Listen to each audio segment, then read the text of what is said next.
Então, o tema que vos vou falar tem a ver com o tema que hoje também está destinado. Eu ia pedir também, na medida do possível, que houvesse uma transmissão de ecrã. Eu já enviei o documento do Despertar da Fé, por amor, Deus enviou o seu Filho. Penso que facilitaria se puderem fazer a transmissão de ecrã. Eu daqui não consigo. Ok, obrigado. Ia começar apenas, já tivemos, muitos de nós, já tivemos juntos há 15 dias atrás, a ver um bocadinho também o que é a ecologia integral, mas nós vamos olhar para o Advento e para o Natal com os olhos de uma ecologia integral. E a ecologia integral é uma ecologia que não é apenas, também é, a ecologia verde, de reciclar, de reduzir, de reutilizar, isso tudo também é muito importante, mas é uma ecologia que é capaz de ter um sentido ainda mais profundo e de integrar a nossa humanidade, a nossa existência. Nós, que somos filhos de Deus e estamos nesta natureza que é a criação de Deus e, portanto, o Senhor chama-nos a administrá-la com amor, como um dom, como uma oblação a Deus e ao próximo. A ecologia integral, no fundo, é dizer que tudo o que é verde é importante, mas também é a ecologia, as relações humanas. As relações entre nós são ecológicas também. Nós devemos, assim como devemos tratar bem o ecossistema, devemos tratar-nos bem uns aos outros e, em primeiro lugar, até ao próprio Deus. E então, vamos começar por ver o tempo do Advento. Vou-vos falar de coisas que são, digamos assim, gerais ao tempo do Advento, fazem parte sempre do tempo do Advento. É um tempo realmente especial, que tem a ver com o próprio tempo que nós vivemos do ponto de vista das estações do ano, se formos a ver. De algum modo, também se adequa ao tempo das estações. Mas Advento é uma palavra que significa há de vir. Há de vir, é o tempo da esperança. Há de vir quem? O próprio Jesus Cristo. Portanto, o tempo do Advento é um tempo que dura 4 semanas até ao Natal e que são semanas de preparação alegre e confiante para este tempo grande que é o tempo do Natal. E como é que podemos vislumbrar no tempo do Advento uma ecologia integral? Podemos, porque o tempo do Advento é um tempo em que somos convidados a estarmos, a preparar-nos mais juntos uns com os outros, e o tempo do Natal é um tempo tão familiar, não só porque celebramos a Sagrada Família, mas porque normalmente, e bem, costumamos celebrar em família. O que significa que o tempo do Advento é uma preparação que também é muito conveniente que se faça em família. Na família biológica, na nossa família de sangue, mas também na nossa família, sermos todos filhos de Deus, como o Papa agora também tem insistido na sua carta encíclica Fratelli Tutti, irmãos de todos, somos todos irmãos. No tempo do Advento, é importante sublinhar algumas figuras que vão aparecendo ao longo deste tempo, sobretudo quando forem à missa ao domingo, ouvem estas figuras aparecerem com mais força. Nos primeiros domingos do Advento, vimos a figura de Isaías. Isaías é um profeta de esperança. É o profeta que, quando o povo de Israel estava preso, acreditava que ia ser libertado. Não desanimou, não desesperou. Vejam, no fundo, é tão próprio e tão adequado até ao nosso tempo pandémico. Um tempo que, se calhar, nos faz cair na incerteza, nos dá algum desânimo, por vezes, de ver que os casos aumentam, ver que as coisas parece que não andam para a frente. Isaías é um homem que é realista, ele via os problemas do seu tempo, e havia problemas muito graves, mas via a mão de Deus em tudo. E, portanto, é um profeta cheio de esperança. Um profeta que acreditava que, apesar das dificuldades todas da vida, Deus sai sempre por cima. E se estivermos agarrados a Deus, podemos sempre vencer. Depois, ao longo do tempo do Advento, vamos começar a ouvir João Batista. João Batista fala-nos, é o precursor de Jesus, é o primo de Jesus. Nós, o nascimento de Jesus Cristo, depois vamos ver melhor, celebramos a 25 de dezembro. João Batista celebramos 6 meses antes. Portanto, era o primo um bocadinho mais velho. E João Batista, o que é que, no fundo, ele nos vai ensinar e vai-nos, no fundo, desafiar? A convertermos, a deixarmos cair aquilo que em nós ainda são, aquilo que em nós ainda não é amor, ainda não é doação, ainda não é o cuidado. Porque, no fundo, a ecologia integral tem a ver com ser cuidadores. Cuidadores da criação, da natureza, mas cuidadores uns dos outros e cuidadores até do próprio mistério de Deus em nós. E por falar em cuidadores, temos depois as figuras de São José e Nossa Senhora. São José e Nossa Senhora são, digamos assim, os cuidadores por excelência de Jesus, porque foram eles que acolheram este mistério do próprio Deus que se fez homem e, portanto, nos ensinam que ser cuidador é a vocação cristã. A vocação cristã é cuidar de Deus e dos outros, do amor de Deus na nossa vida, porque se o amor, Deus ama-nos sempre, mas nós temos que cuidar que o nosso coração contenha sempre essa luz, essa chama, esse amor, porque se nós não alimentamos a chama do amor de Deus na nossa vida, essa chama vai ficando mais fraca. Ainda que Deus nos ame sempre, o nosso amor por Deus tem que ser alimentado. E para nos ajudar a alimentar esse amor de Deus, normalmente nós vemos no tempo do Advento uma coisa chamada a coroa do Advento. A coroa do Advento, que também pode ser chamada de grinalda de Advento, no fundo é uma forma que os cristãos encontraram de, com uma rama verde e de forma circular e 4 velas, ir fazendo o caminho do Advento. O Advento é uma preparação, mas é um caminho, como a vida cristã. Não está já tudo feito. Nós não somos perfeitos, nós somos frágeis, somos seres humanos e erramos, mas estamos a caminho. E então vamos melhorando. Queremos ser cuidadores, queremos viver uma ecologia integral, mas vamos aprendendo. Ninguém nasce ensinado. E a coroa do Advento, já agora, só como nota histórica, não começou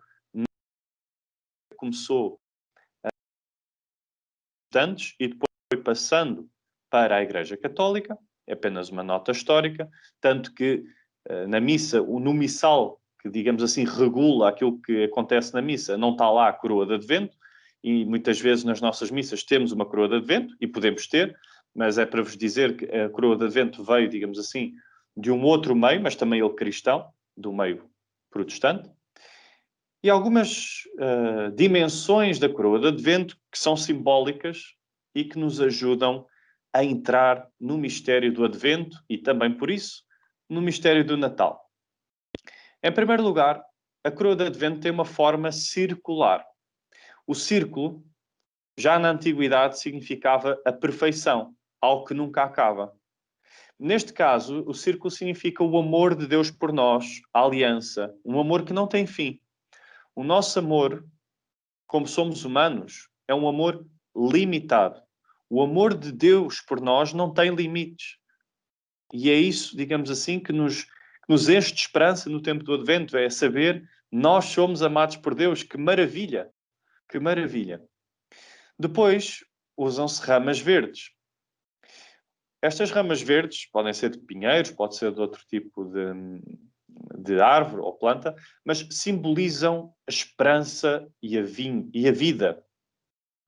Os ramos dos pinheiros permanecem verdes no inverno, que no fundo é como quem diz, os cristãos devem ser perseverantes na adversidade. Ou seja, no fundo ensina-nos que o cristão não é aquele que foge dos perigos, o cristão não é aquele que foge ao sofrimento, o cristão é aquele que enfrenta a vida com coragem, com esperança, com alegria, porque sabe que Deus o ama, sempre.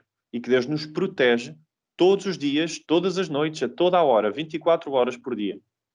E isso é o que nos dá a verdura a frescura, a vivacidade. Depois, muitas vezes, a coroa de Advento tem uma fita vermelha. Essa fita vermelha também simboliza o amor de Deus por nós e, de uma forma particular, o vermelho é o símbolo também do Pentecostes, ou seja, o Espírito Santo que desce sobre os apóstolos na forma de línguas de fogo. As línguas de fogo, aqui na fita vermelha, são a vida do Espírito no nosso coração. E como é que nós sabemos que temos o Espírito? É também aquilo que é representado por algumas coroas de Advento, nas bolas de Advento, que são os frutos do Espírito Santo. Os frutos do Espírito Santo incluem a alegria, incluem tudo aquilo que é de bom e que quando nós temos na nossa vida, nós podemos dizer: eu tenho o Espírito Santo na minha vida, porque tenho o amor, tenho a bondade. Agora, se não tenho amor, se não tenho bondade, se tenho tristeza apenas, então tenho que pedir o Espírito Santo, tenho que pedir o fogo do amor de Deus na minha vida. Depois, a coroa de Advento, normalmente, e em princípio, terá 4 velas. Porquê? Porque há 4 semanas do Advento. Ora, Deus é a luz que vai iluminando a escuridão em que tantas vezes se encontra o nosso mundo. E nós estamos a passar um momento tão desafiante de pandemia, de várias crises, de várias ordens económicas, de saúde pública, de tudo e mais alguma coisa. Mas, no fundo, o Advento é de confiarmos em Deus, de abandonarmos as nossas preocupações nas mãos de Deus. As trevas são o pecado, o desânimo, a falta de esperança e de amor. Cada vela possui um significado e existem muitas interpretações. Eu aqui escolhi, digamos assim, a interpretação mais comum, que é aquela que, no fundo, conta a história da Bíblia. O Advento e o Natal, no fundo, como o contar a história da Bíblia até Jesus Cristo. Em resumo, digamos assim. No fundo, a Bíblia é o quê? É uma história de amor. A Bíblia é uma história de amor, do amor que Deus tem por nós. A Bíblia não é um livro de ciências. A Bíblia não é um livro apenas de filosofia propriamente, nem primeiramente. É um livro de amor. Do amor de Deus pelo seu povo. Então, a primeira vela, ao acendermos, indica-nos o perdão de Deus à humanidade. Que na sua raiz começou a ofender a Deus, é Adão e Eva, os primeiros pais, os primeiros seres humanos. E aqui, digamos assim, a primeira vela mostra-nos isso. Deus perdoa-nos sempre, desde que o nosso coração se abra ao seu amor. A segunda vela representa a fé de Abraão, patriarcas em geral, Abraão, Isaac, Jacó, com quem Deus forjou uma aliança e que acreditaram na realização das promessas de Deus. Vejam que foi uma fé provada, não foi uma fé fácil. A vida destes homens não foi fácil, mas foi uma vida cheia, uma vida preenchida, uma vida cheia de fé, cheia de confiança. Muitas vezes com tribulações, mas enfrentando essas tribulações com coragem. A terceira vela representa a fé e a piedade do rei David. O rei David, a quem Deus renovou a aliança, e Deus prometeu que o Salvador viria da sua descendência, da descendência de David. Reparem, Jesus Cristo vem da descendência de David. Ele é descendente de David.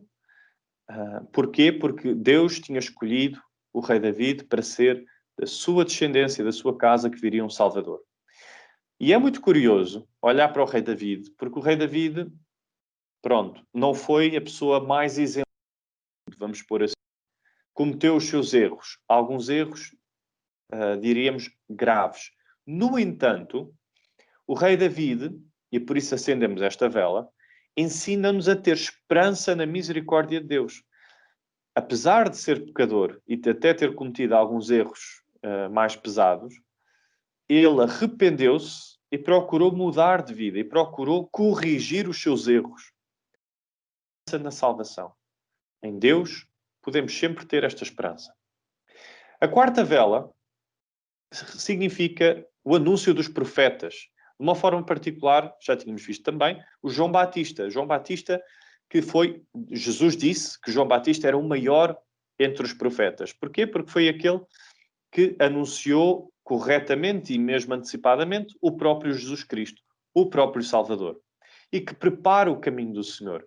Um caminho que também nos pede a nós, como já tinha dito, a conversão, a mudança de vida. No fundo, então, este é o tempo do Advento. Advento significa há de vir. É o tempo da esperança, em resumo. Claro que o tempo do Advento não existe por si mesmo. Existe a apontar-nos para o Natal. O tempo do Natal, que começa no Natal, dia 25 de dezembro. Aqui também a data, porque é que é 25 de dezembro? Bom, porque Jesus terá nascido à volta de dezembro e depois estabeleceu-se o dia 25 de dezembro. Aqui, não, digamos, havia uma festa que até era romanos, que era o dia do Sol, que se dava no dia 25 de dezembro. Estão a ver aqui também a ecologia integral. A forma como eles integravam a criação, o universo, a natureza. Estão a ver? E os cristãos o que disseram foi, bom, já que o dia exato nós não temos a certeza, então vamos pôr neste dia que celebra o dia do Sol e transformamos o dia do Sol no dia de Jesus Cristo. Porquê? Porque Jesus Cristo é o nosso Sol. É o nosso Sol. E por isso, digamos assim, há uma transformação ecológica, poderíamos dizer hoje, do Sol material, físico, para o Sol espiritual, que é o próprio Deus, que é um Sol que tudo criou. A palavra Natal significa nascimento. Neste caso, Natal de Jesus Cristo. É o nascimento de Jesus. Celebramos, digamos assim, o dia em que ele faz anos. Depois aqui, obviamente, há sempre... O Natal é muito aproveitado. Já o Advento começamos a ver normalmente alguns enfeites de Natal. Mas no Natal há sempre, digamos, o Natal mais cristão, Nosso Senhor Jesus Cristo, e há um Natal, poderíamos chamar assim, mais comercial. Pronto. Aqui é importante que saibamos encontrar o Natal cristão, que é o Natal do amor, que é um Natal que não se agarra aos bens materiais, por oposição ao Natal comercial, que se foca mais nas compras, nas prendas, num Pai Natal que distribui apenas bens materiais. Como deverão saber, o Pai Natal é inspirado na figura de um santo, São Nicolau, e o São Nicolau, de facto, era um homem muito generoso e que dava bens materiais aos mais pobres, Mas ele não era, digamos assim, não era consumista. São Nicolau ajudava quem não tinha. E, portanto, um bocadinho aqui também ter sempre esta atenção, todos nós, de que o Natal seja cristão. Depois, é uma grande figura do Natal cristão. O Natal comercial joga muito à volta do Pai Natal, da árvore de Natal, porque debaixo da árvore também estão as prendas, e luz, e lanternas, etc. Mas o Natal cristão está sempre à volta do presépio. O presépio, digamos assim, nem sempre foi usado na história da Igreja. Em 2000 anos de Igreja, só começou a ser assim mais usado por todos nas casas das pessoas a partir de São Francisco de Assis. Foi no século XII. Estão a ver? Século XII, XIII. 1200 e qualquer coisa. Portanto, o presépio, que é o quê?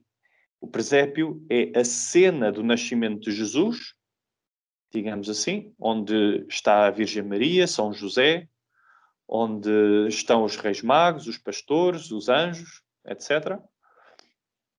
Esta representação para uso caseiro começou fundamentalmente com São Francisco de Assis.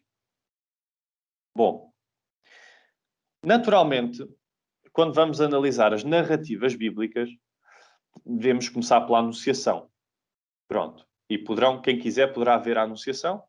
Eu aqui vou direto, como dizem os ingleses, direto ao assunto. Vou logo para o nascimento.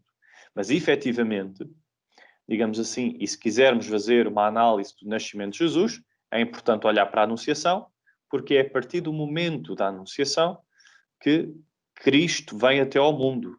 Porquê? Porque a partir da Anunciação, Maria está a conceber no seu seio o próprio Jesus Cristo. Bom, porque eu acho que isso ia tornar a análise muito extensa e hoje temos até, ou melhor, queremos fazer a coisa de forma a caber tudo e a ter tempo para analisar todas as coisas, eu vou passar para a análise do nascimento de Jesus.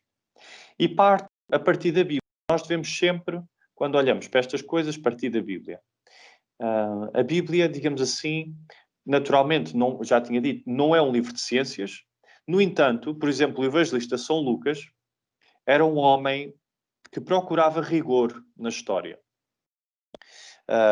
Ele era médico e aquilo que ele fazia, sobretudo o evangelho que ele escreveu, os Atos dos Apóstolos, ele procurou estudar as coisas e ir aos sítios para fazer as coisas como deve de ser.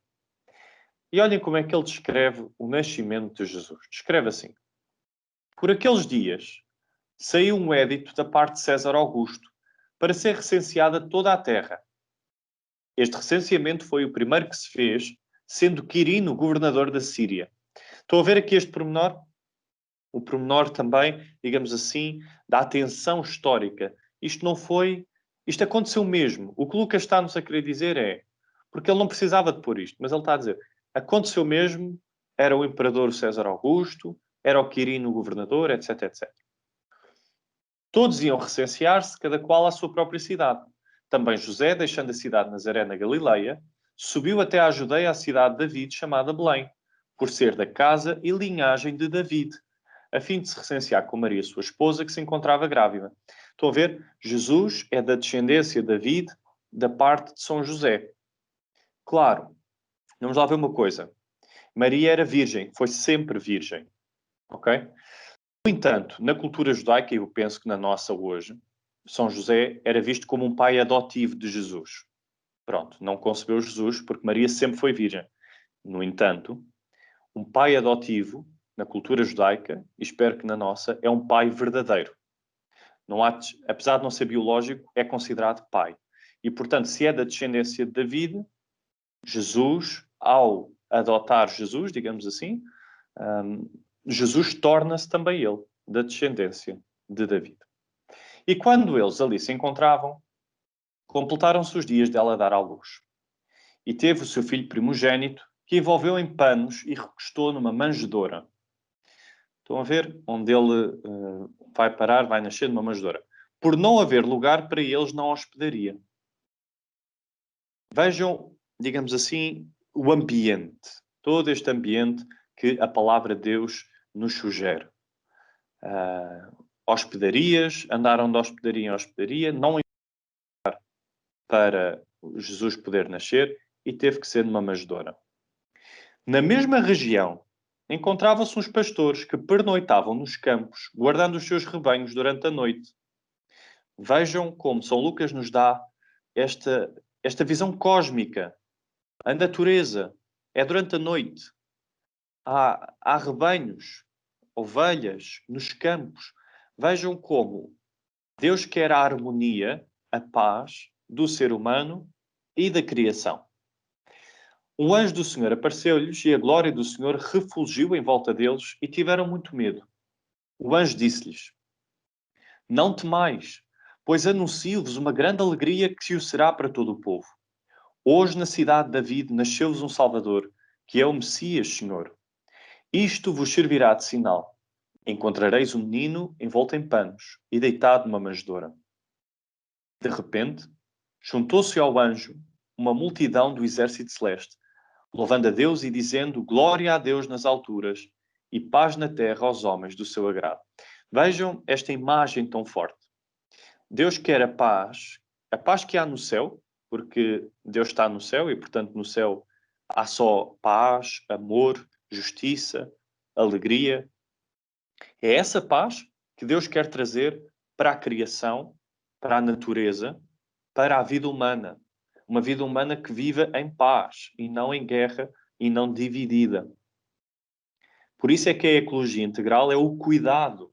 É o cuidado que é o amor, a paz, a doação. Quando os anjos se afastaram deles em direção ao céu, os pastores disseram uns aos outros: Vamos a Belém ver o que aconteceu e que o Senhor nos deu a conhecer.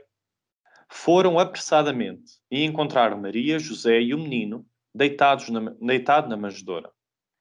Depois de terem visto, começaram a divulgar o que lhes tinham dito a respeito daquele menino. Todos os que ouviram se admiravam do que lhes diziam os pastores. Quanto a Maria, conservava todas estas coisas, ponderando-as no seu coração. Vejam a imagem. Todos convergem para o mesmo lugar.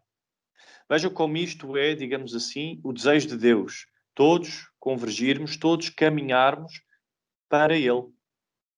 No fundo é esse o desejo de Deus. Que todos sejam um, ó Pai, como tu e eu somos um. Que todos caminhemos, somos diferentes, mas todos vamos para este mesmo lugar, que é um lugar belo.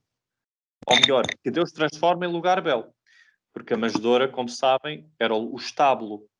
O estábulo não é o lugar mais agradável do mundo, mas Deus é capaz de transformar aquilo que aparentemente não é tão agradável em lugar de salvação. Maria conservava todas estas coisas, pendurando-as no seu coração, e os pastores voltaram, glorificando e louvando a Deus por tudo o que tinham visto e ouvido, conforme lhes fora anunciado. Vejam, é consequência de Jesus ficar alegre. Se nós estamos com Deus na nossa vida, o nosso coração alegra-se, fica em paz, fica cheio de amor, fica transborda. Estão a ver? No fundo, é contagioso. O amor de Deus é contagioso. Quando nos aproximamos de Deus, tudo entra em paz, tudo entra em harmonia. Esta era a visão de Lucas. E agora vou-vos dar apenas a visão de Mateus. Porquê? Porque a visão de Mateus mostra-nos outras personagens. Neste caso, vou-vos ler os Reis Magos, que são muito importantes. São muito importantes para perceber uma ecologia integral. Do Evangelho segundo São Mateus, tendo Jesus nascido em Belém da Judeia, no tempo do rei Herodes, chegaram a Jerusalém uns magos vindos do Oriente e perguntaram: Onde está o rei dos judeus que acaba de nascer? Vimos a sua estrela no Oriente e viemos adorá-lo. Veja, agora aparece uma estrela, ok? Também, obviamente, havia em Lucas ainda... Bom, a estrela é o quê? A estrela é o cosmos, o universo, a criação, que sente o nascimento de Jesus. O nascimento de Jesus é tão forte que o próprio universo prepara a humanidade para este evento maravilhoso. Ao ouvir tal notícia, o rei Herodes perturbou-se e toda a Jerusalém com ele. E reunindo todos os sumos sacerdotes e escribas do povo, perguntou-lhes onde devia nascer o Messias. Eles responderam: em Belém da Judeia. Então Herodes mandou chamar secretamente os magos e pediu-lhes informações exatas sobre a data em que a estrela lhes tinha aparecido. E enviando-os a Belém, disse-lhes: Ide e informai-vos cuidadosamente acerca do menino. E depois de encontrar-lhes, vinde comunicar-me, para que eu possa também prestar-lhe homenagem. Vejam, Herodes aqui mostra-nos um pouco o contrário da ecologia integral. O contrário. Porquê? Porque Herodes, obviamente, não quer prestar homenagem ao menino. Herodes tem ciúmes deste menino. Porque a estrela representa o verdadeiro rei. E Herodes não quer perder o seu estatuto de rei. A ecologia significa o cuidar. Herodes é ao contrário. Quer descuidar, quer destruir. Depois de ter ouvido o rei, os magos puseram-se a caminho. E a estrela que tinham visto no Oriente ia adiante deles, até que chegando ao lugar onde estava o menino, parou. Ao ver a estrela, sentiram imensa alegria. E entrando na casa, viram o menino com Maria, sua mãe. Prostrando-se, adoraram-no e abrindo os cofres, ofereceram-lhe presentes, ouro, incenso e mirra. Vejam, objetos da criação. Não são objetos, não são, porque os reis magos não são anjos. Não são objetos espirituais, são objetos concretos. Porquê? Porque a natureza, Deus ama a natureza também. Claro que Deus tem uma predileção pelo ser humano, criou à imagem e semelhança, mas ama toda a natureza. avisados em sonhos para não voltarem junto de Herodes, regressaram ao seu país por outro caminho. Morto Herodes, o anjo do Senhor apareceu em sonhos a José no Egito e disse-lhe: Levanta-te, toma o menino e sua mãe e vai para a terra de Israel, porque morreram os que atentavam contra a vida do menino. Levantando-se, ele tomou o menino e sua mãe e voltou para a terra de Israel. Porém, tendo ouvido dizer que Arquelau reinava na Judeia em lugar de Herodes, seu pai, teve medo de ir para lá. Advertidos em sonhos, retirou-se para a região da Galileia e foi morar numa cidade chamada Nazaré. Assim se cumpriu o que foi anunciado pelos profetas. Ele será chamado Nazaré. Bom, até em sonhos, veja o pormenor. Deus está em tudo na nossa vida, até nos sonhos. Não há nenhum lugar, nem na criação, nem na natureza, nem na nossa imaginação, no nosso pensamento, onde Deus não chega. Deus, até pelos sonhos, comunicou com José. Estão a ver? Com José, quem diz com José, pode comunicar com qualquer um. Estão a ver? Porque para Deus não há apenas um lugar. Do ponto de vista da ecologia integral, gostava só aqui de sublinhar algumas coisas. O ambiente do nascimento de Jesus. No ambiente do nascimento de Jesus, nós sabemos que eles foram de jumento para Belém. Vejam como os animais fazem parte do nascimento de Jesus, do próprio caminho para Belém. Depois, à noite, um céu estrelado. Vejam estes pormenores que os evangelistas nos dão, que a palavra de Deus nos dá, para falar da beleza da criação. A criação é bela. Estão a ver? A criação, não somos só nós que cuidamos da criação. A natureza, a criação cuida de nós. Digamos, a beleza da natureza é como que o amor que a natureza tem por nós. Assim como aquilo que a natureza nos dá, deu-nos o jumentinho, a vaca, o rebanho, a alimentação, estão a ver? No fundo, há uma relação de amor que é mútua entre nós e a natureza, porque temos o mesmo Criador, que é o próprio Deus, e é amor também Ele. Deus é amor. Depois há uma estrela especial. Esta estrela especial, lá está, é o universo que sente. A criação sente o amor de Deus. O amor de Deus é tão forte que deixa uma marca na criação. Depois vamos tendo animais diversos, gado bovino, caprino, jumentos, etc. Nos nossos presépios, normalmente temos sempre o burrinho, a vaca, depois podemos ter outros animais do estábulo, o cavalo, etc. Não sei, é um estábulo. Jesus nasceu numa manjedoura, que era o local de alimentação dos animais domésticos. Vejam o seguinte, vejam, digamos assim, a ironia que é a vida. Jesus nasceu numa manjedoura, ou seja, no lugar onde os animais comiam. Este mesmo Jesus vai-se fazer alimento por nós. Na missa, nós comemos o corpo de Jesus. No fundo, quando ele nasceu, ele já nos estava a preparar para dizer ele é alimento. Ele é a nossa força. Ele é a nossa luz. Estão a ver? Ele está sempre na manjedoura. Não foi só quando nasceu. Quando ele está no sacrário, de certa forma, é uma manjedoura neste sentido. É um lugar de alimentação para a nossa alma, para o nosso corpo. E por isso nós vemos a harmonia da criação à volta do Criador. À volta de Jesus, no presépio, nós vemos a harmonia. Os animais ao lado de São José, de Maria, tudo em paz. E, digamos, esse é o desejo. A ecologia é isto que se pretende. Que caminhe para a harmonia, para a paz. E, portanto, são muito rapidamente os personagens no presépio.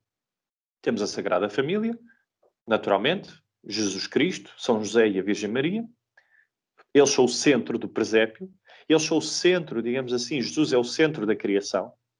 A criação gira à volta de Jesus, que é tão forte a presença dele que até parece uma estrela. Os anjos, a criação, não é só o que nós vemos. Pela fé, pela doutrina, os nossos olhos não conseguem ver. Pronto. Os nossos olhos veem as árvores, veem as estrelas. Há coisas que os nossos olhos não veem. Os nossos olhos não veem os anjos. Mas os anjos não são uma ficção? Não, os anjos existem. A Igreja, a Bíblia fala dos anjos, Mas o que é que são os anjos? Os anjos são os mensageiros de Deus que nem eles resistem à presença de Jesus. O amor de Jesus é tão grande, é como um ímã. Jesus é um ímã da criação, do ser humano e dos seres espirituais, como os anjos. E por isso vemos os pastores, que foram chamados pelo anjo, e os reis magos. E é muito curioso a presença dos reis magos, porque os reis magos são de pontas diversas do mundo. No fundo, os reis magos transportam consigo uma coisa muito importante, que é a diversidade de todos. No fundo, eles são, digamos assim, preparam para uma coisa, que é Jesus veio para todos. Os reis magos vêm dos três continentes, digamos assim, vêm daquilo que na altura era conhecido, naquele tempo. Portanto, vêm de origens diferentes. E isso significa que todos nós somos convidados, tal como os reis magos, a visitar Nosso Senhor Jesus Cristo. A ecologia integral é integradora de todo o ser humano na sua diversidade, nas suas raças diferentes, tudo. Somos um só em Cristo Jesus. Somos todos amados por Deus. Portanto, no fundo, digamos assim, aquilo que aconteceu, que acontece, e se formos a ver agora, recapitulando Advento e Natal, é que Deus criou o mundo. Houve uma desarmonia por causa do pecado humano, por causa das divisões. Jesus Cristo nasce para voltar à harmonia. O nascimento de Jesus volta a mostrar-nos a harmonia. E esta harmonia que Jesus nos mostra está sempre em tensão. Se nós a vivemos ou não. Se vivermos o amor, há harmonia. Se não vivemos o amor, não há. No entanto, é uma preparação de uma harmonia maior que vem aí, que é a harmonia do céu, da vida eterna, que pela fé, os nossos olhos não conseguem já ver, mas pela fé podemos acreditar e confiar. E, portanto, digamos assim, com isto termino dizendo que as cenas do Advento e do Natal são ecológicas. São ecológicas digamos, pela forma como há uma harmonia entre a criação e o Criador, entre todos nós, juntamente com a natureza. Muito obrigado.